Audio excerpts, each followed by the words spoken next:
Tenemos entonces, primero que nada, aquí entre nosotros, a la doctora María Pilar Aquino, cuya biografía la mayoría de ustedes ya conocen, pero para los que no vengan llegando ahorita, una disculpa para todas las y los que ya estuvieron aquí. Pilar es catedrática titular de Teología y Estudios Religiosos en la Universidad de San Diego, California, profesora visitante de la Universidad de Harvard y ha dado clases en numerosas universidades. Es reconocida como una pionera de la teología feminista internacional y tiene varias publicaciones. Mencionaré solamente cuyo título me parece más sugerente: Nuestro clamor por la vida, teología feminista desde América Latina. Conste que hay muchísimo más, pero el tiempo nos apremia un poco. Maricel Mena, que también aquellos y aquellas que estuvieron ayer ya la conocen, es doctora en Ciencias de la Religión y biblista. Tiene un postdoctorado en la Escuela Superior de Teología y un doctorado en la Universidad Metodista de Sao Paulo en Ciencias de la Religión. Raíces afroasiáticas en la Biblia hebraica. Es una propuesta de reconstrucción histórico-feminista. Es magíster de la Universidad Metodista de Sao Paulo en Ciencias Religiosas y tiene un posgrado universitario por la Universidad Pontificia Javeriana. María del Carmen Servit Gementul, esta parte no la habíamos presentado tan formalmente, sabemos que es la fundadora de la Cátedra de Teología Feminista. Ella tiene estudios de literatura.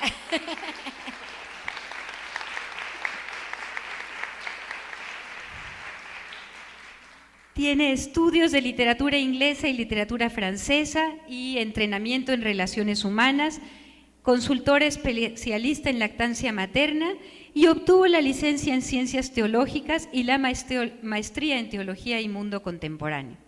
Actualmente presidenta de la Cátedra de Teología Feminista en el Departamento de Ciencias Religiosas de la Universidad Iberoamericana.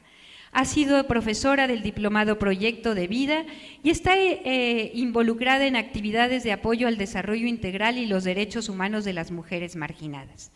Su interés principal es recuperar las voces perdidas de las mujeres en la teología y en diversas tradiciones religiosas.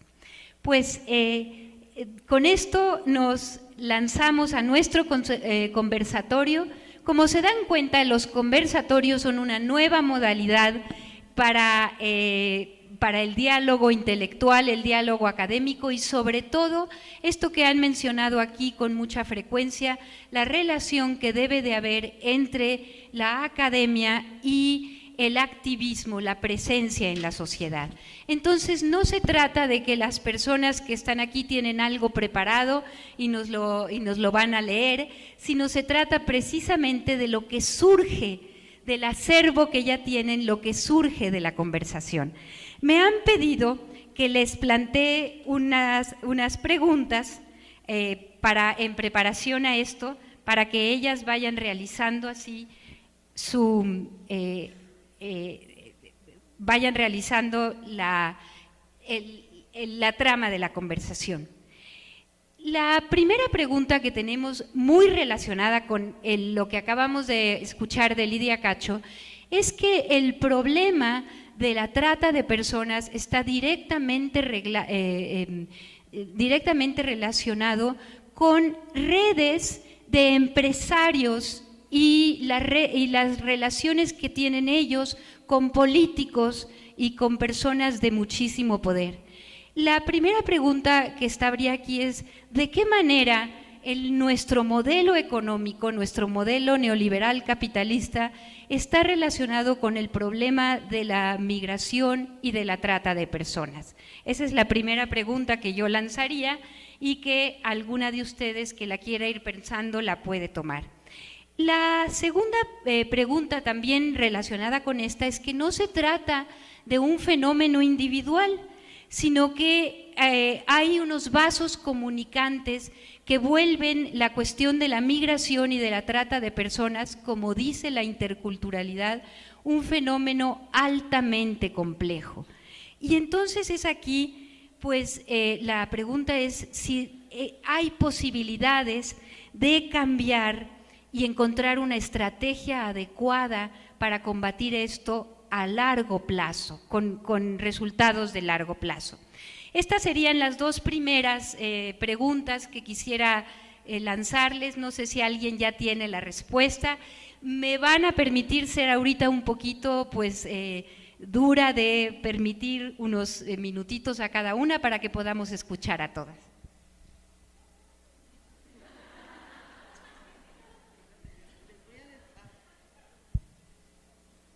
Les voy a decir cuál es mi predicamento. Es porque yo sí preparé mi papel. Yo sí preparé mis notas. Pero bueno, se trata de conversación. La primera idea que se me ocurre, al primer tema que levanta sobre la relación globalización-migración, es que estamos lidiando socialmente con principios de organización social, principios de cómo las sociedades están formadas en la actualidad dentro de este modelo de globalización.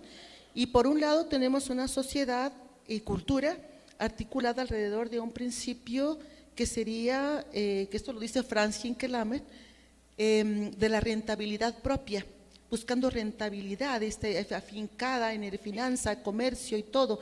Y por otro lado el otro principio que son los principios de las necesidades humanas, del bien común, de la sobrevivencia, que es la vivida por el pueblo. Entonces estamos estamos viviendo en un ambiente de terreno desnivelado.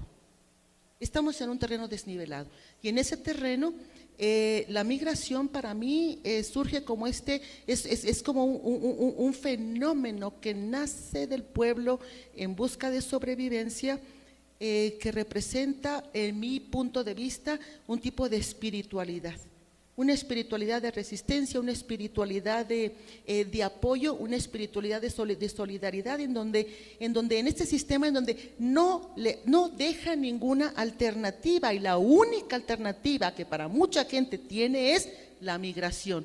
Eso me parece una realidad muy injusta, y estoy hablando como persona que soy hija de la migración. Yo tenía 8 años de edad cuando hicimos el cruce en tren al corazón del desierto de Sonora, desde Nayarit hasta Sonora. Yo soy hija de la migración. Yo digo que no es ningún gobierno, ningún estado tiene derecho a poner a las familias que viven en situación de extrema pobreza a darles como última alternativa el migrar. Eso es algo que considero injusto, en donde mi vida, el tema de la migración está aliada a mi vida, o mi vida aliada al tema de la migración. Muchas gracias, Pilar. Marcela. Bueno, yo le dije a Pilar que comenzara porque no sé si voy a responder muy bien tu pregunta, pero yo quiero hablar del contexto colombiano y también del contexto bíblico, que es mi área, ¿verdad? Entonces, en primer lugar, decirles que ese problema de la migración es algo que nosotros vivimos en Colombia desde hace rato, con el problema del desplazamiento forzado, donde se ve un desplazamiento de la pobreza a las urbes, donde nuestras mujeres mayoritariamente negras y sus hijas están prostituidas dentro de ese proceso porque no tienen una integración social. Y quiero traer pues también el drama de las mujeres venezolanas que en la frontera con Cúcuta también están vendiendo sus cuerpos justamente por un plato de comida. Es un drama que estamos viviendo. No estoy entrando en el tema de la trata de personas propiamente dicha, pero sí estoy viendo el drama de muchas mujeres que han entrado allí porque no tienen otra alternativa, ¿no? Es el desplazamiento, las nuevas geopolíticas, cartografías de pobreza y de miseria que siempre tienen rostro femenino. Y con esto quiero decirles que también el mundo bíblico fue un país de migrantes, ¿sí? Hubo muchas migraciones, y dentro de esas migraciones la africana también fue muy importante. Y la migración de las mujeres africanas fue muy importante. Y el aporte de ellas a la religión también fue muy importante. Entonces quiero rescatar aquí algunas tradiciones, porque yo no estoy viendo rostros aquí de las afromexicanas. No creo que este tema de genealogías de violencia también pasa por la cuestión de raza, y también pasa por las negaciones históricas que nuestra religión ha hecho a nuestro aporte. Y quiero rescatar a una de las mujeres bíblicas que yo rescaté en el trabajo que hicimos con Pilar, en el libro que ganó premio, ¿no? Justamente fue a Séfora, la mujer de Moisés. Y miremos el desplazamiento y las cartografías, donde 3 tradiciones nos cuentan que ella fue una etíope, otro dice que es una kenita y otra dice que es madianita, y cómo Occidente asume la religión de Israel a partir de Madián, a partir de Arabia y no a partir de 2 testimonios de África. Y cómo esta mujer que en defensa de su esposo y de su hijo practica una circuncisión por allá.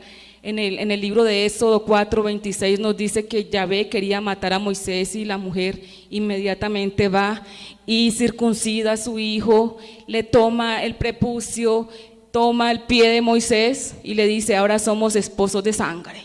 Y Yahvé sale corriendo.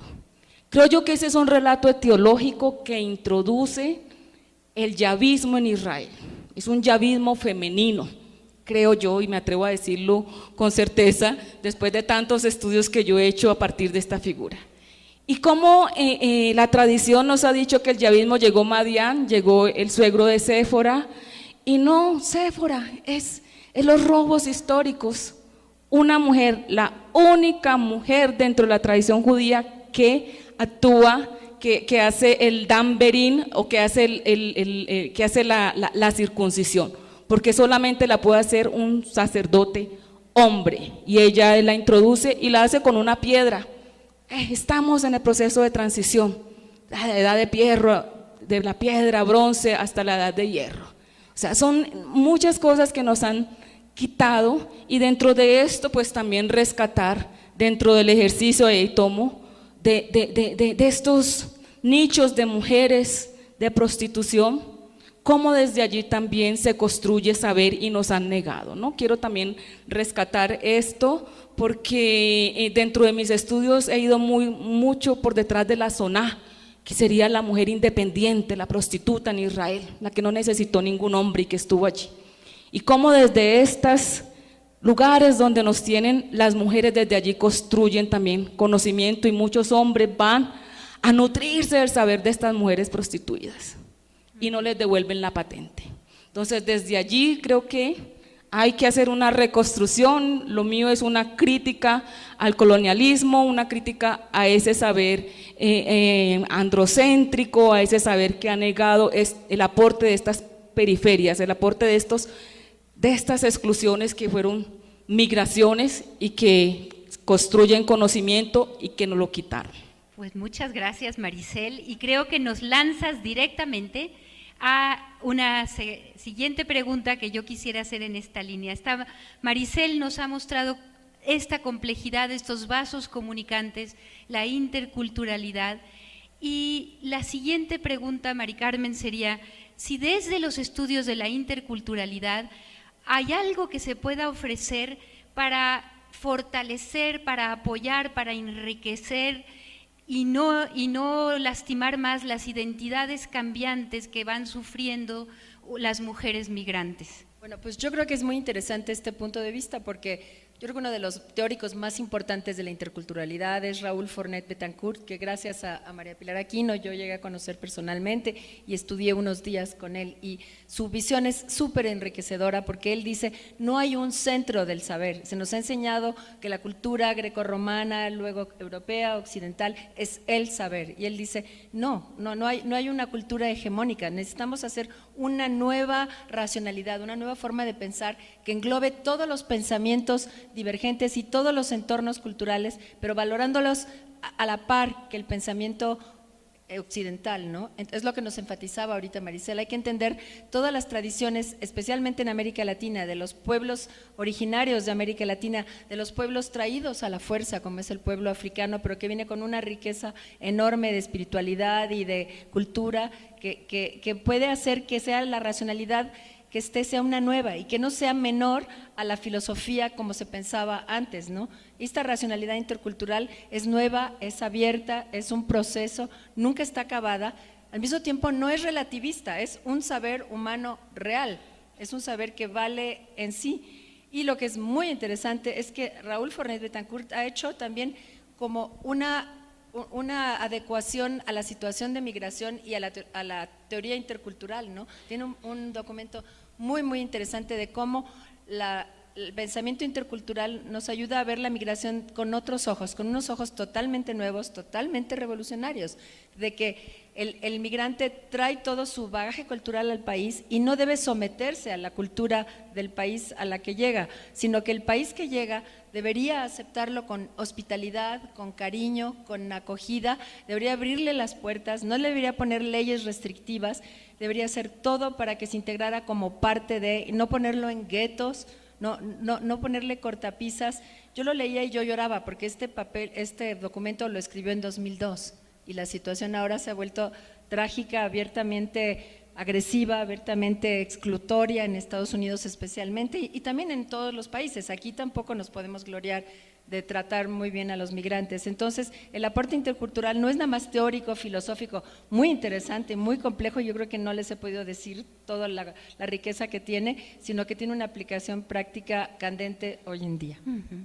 Muchas gracias, Mari Carmen. Y esto que nos hace ver, que nos han hecho ver las tres conversantes que tenemos aquí, que la cuestión de la violencia está presente prácticamente a lo largo de todo el continuo de la migración. Las noticias, lo que se conoce, se centra sobre todo en la violencia y en la vulnerabilidad sufrida durante el tránsito, que indudablemente es quizás la más espectacular, pero hay otro tipo de violencias que se viven y se sufren en todo el proceso de migración, incluso hasta la muerte de las personas que migran, es ya parte de la vida de la mujer migrante. Y yo quisiera ver si Maricel, Pilar tienen algo que decirnos de este proceso de la violencia ya en la migración establecida ya en el lugar de destino. Muchas ideas me vienen a la mente, pero… Y si pudiera, pero no vamos a poder ni tenemos tiempo, compartir con ustedes tantísimos testimonios. Pero algo de Tengo en mente tantísimos testimonios de personas que han muerto en el transcurso de la migración, porque cuando hablamos de la migración y pienso, tengo rostros, tengo cuerpos, tengo experiencias. Hablamos de una humanidad dolida, es una humanidad dolida, es una humanidad dolida que porta también ilusiones rebeldes. ¿Ilusiones rebeldes en qué sentido? En el sentido en el que para la persona migrante la única lógica es o me quedo en mi tierra a morirme de hambre o me muero luchando en el camino. Y son innumerables las historias que tenemos, y lo digo porque yo vivo ahí, la casa de mi familia, donde yo crecí, somos seis cuadras de la frontera, y lo vimos, y es el desierto puro, y constantemente, y todos los días pasan migrantes por tu casa, y ves las historias y todo. De las violaciones a los derechos de la gente que uno mira, y más en particular a las mujeres, la violación es lo que más ocurre, y eso porque por las redes de los… estoy un poquito cansada, los polleros, los polleros, las abandonan a medio camino. Y por supuesto, ahorita una de las políticas más graves está la separación de madres, padres e hijos. Entonces hay una separación grande que eso causa mucha ruptura en el ámbito familiar. Sin embargo, otra idea que me vino a la mente es que a menudo nos queremos concentrar en la problemática de la gran mayoría de la población mexicana migrando hacia el norte. Pero otro problema de consecuencias muy graves es la migración, las violaciones y los robos de la frontera con Guatemala, porque la frontera con Guatemala es la que presenta a centroamericanos, centroamericanas y personas de del Caribe, que pasan de América del Sur, el Caribe y Centroamérica, que usan Guatemala para pasar a México, y quienes violan esos derechos. Sobre esto no estoy diciendo nada nuevo, porque está bastante estudiado. Los padres escalabrinianos, que se especializan en casas de migración, han hecho estudios bastante amplios. Y yo visité la casa de los padres escalabrinianos en Guatemala, y también en Tijuana. A menudo voy a visitar la casa de los migrantes en Tijuana, y ahí lo que uno encuentra es que dicen es que hay un total abandono de las preocupaciones que surgen de la frontera sur con Guatemala, porque quien viola es la policía mexicana, el ejército mexicano, el Estado mexicano, y la sociedad mexicana está muy silenciada.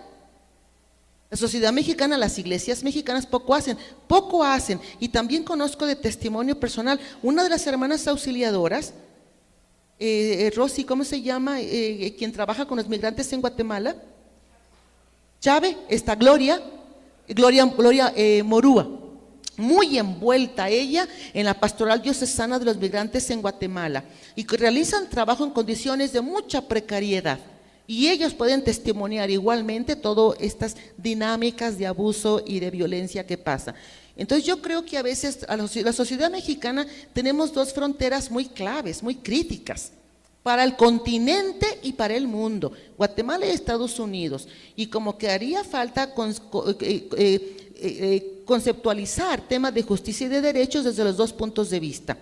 Yo creo que el tema más crítico para México, y aquí podemos estar en desacuerdo total, ustedes y yo, en desacuerdo total, el punto quiebre en temas de migración y de abuso va a ser el tema de las remesas, porque México se beneficia con las remesas. 27 billones de dólares son los que México recibió en el año 2016.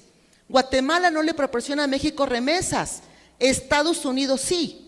¿Y quién trae el pan a las familias mexicanas? Es la población pobre, trabajadora, que padece vejaciones en los Estados Unidos, y por eso el gobierno de México no le interesa que pare la migración. Y la sociedad mexicana está muy calladita, protestando contra el maléfico gobierno americano, que nos está maltratando a nuestros mexicanos, que nos mandan el dinero a nosotros, a las mesas. Pues ahí hay un error grande y mucha ceguera. El problema está bastante amplio, creo yo. Pues Pilar, muchísimas gracias, y nos estás abriendo el campo, abriste para una pregunta que vino del público, muchísimas gracias. Vino una antes, pero como el tema ahorita es para seguir con y sigue una especial para Maricel. Ahorita te la enseño para que la vayas pensando, Maricel. Y mientras leo esta que viene un poco en esquema, así que la voy a reformular. ¿Dónde está la esperanza? Con un neoliberalismo al alza, tenemos lo mismo: migración, desempleo y pobreza extrema. Esta se conecta con la pregunta si realmente hay alguna manera. Ya Pilar nos lanzó una pista, que es pues precisamente el activismo, la acción social, los movimientos sociales que van a protestar también con la apatía y el conformismo de nuestro gobierno.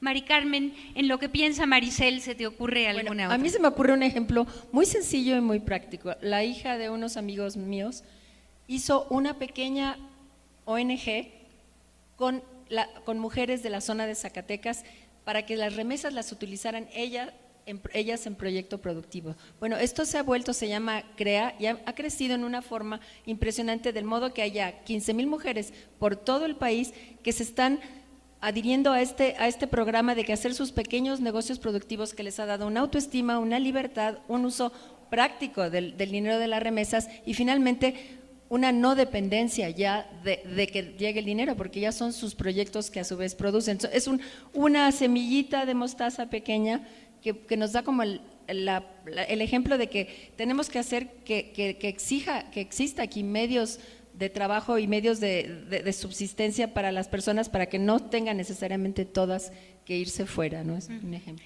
Pues aquí vamos viendo, y voy a temporalmente por un espacio dejar este tema cerrándolo con lo que era la pregunta inicial, es si hay algo, si los constructos culturales tienen manera de cambiar, y hemos visto algunas respuestas en Mari Carmen, Pilar, lo que nos anuncia Maricel a través de los relatos bíblicos.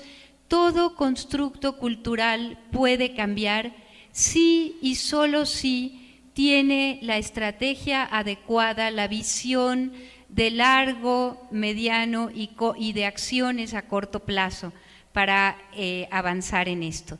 Pasamos entonces, en virtud de la demanda del público, a una pregunta muy original hecha a Maricel. Maricel, ¿puedes hablar del harén como espacio de interculturalidad? Yo creo que la referencia es a uno de los trabajos que yo hice justamente cuando trabajé a la reina de Saba y Salomón con todo su harén, su séquito de mujeres, ¿no?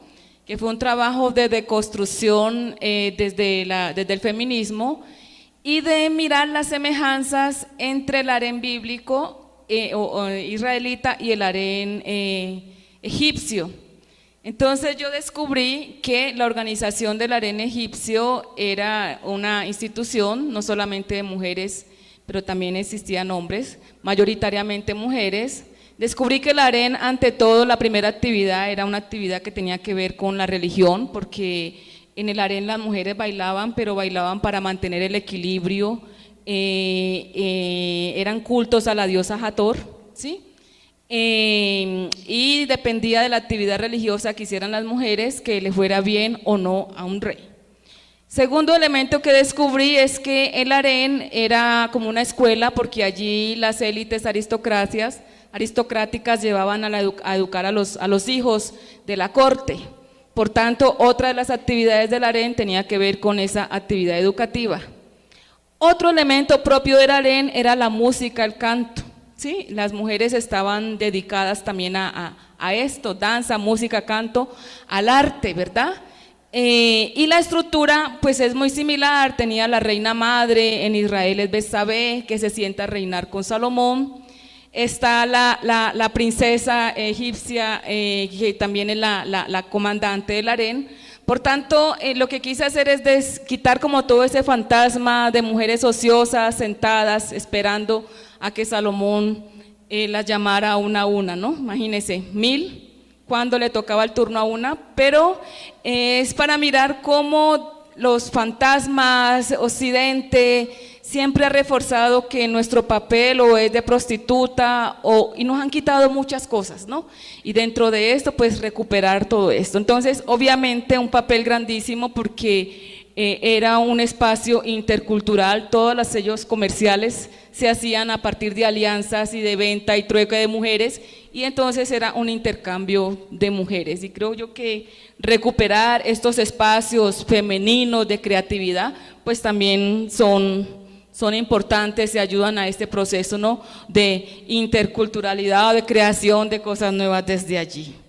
No sé si respondí. Muchas gracias, Maricel, muchas gracias. Me van a permitir otra vez y volver a incidir con ella porque es este tema y así pasamos al que sigue. Lo más breve que puedas porque nos quedan escasos 15 minutos entre todas. La pregunta aquí es, el pueblo de Israel era un pueblo migrante. ¿Cómo forjó esta situación de sumisión en las mujeres de la Biblia? 2, 3 ideas que se te ocurran que nos puedan alimentar. Bueno, esa sumisión para mí, el origen es el posexilio, ¿sí? El posexilio, porque saben que en el posexilio la gran teología sacerdotal se consolida, que es el proyecto que excluye a las mujeres extranjeras. Las mujeres extranjeras son el gran peligro para Israel, ¿verdad? Y dentro de esa negación, esa Torá promulgada por Esdras, sabemos que dentro de las leyes de prohibición de pureza e impureza, una de las cuestiones fuertes es la prohibición de matrimonios mixtos, ¿verdad? Y encontramos en el texto bíblico, en la realidad del posexilio, justamente a Ruth. Siempre me gusta traer la figura de Ruth como una mujer extranjera que irrumpe las barreras y que de alguna manera asume el yavismo. Tal vez por eso entra en la historia, pero con Ruth y con muchas otras mujeres extranjeras. Creo yo que ellas hacen parte de esa subversión de la norma y hacen parte de esa resistencia, ¿sí? Las mujeres extranjeras, migrantes, siempre son un peligro, y si son occidentales peor. Hoy todavía en algunos lugares como Somalia, por ejemplo, la Cruz Roja prohíbe que vayan mujeres occidentales a hacerle la cabeza a muchas otras mujeres, ¿verdad? Entonces, el papel, el aporte de esta transgresión femenina a través de las mujeres se consolida y se hace como un gran proyecto justamente en el posexilio. Justamente por eso es que antes nosotros vemos figuras de mujeres tan fuertes, desde juezas, guerreras, profetisas.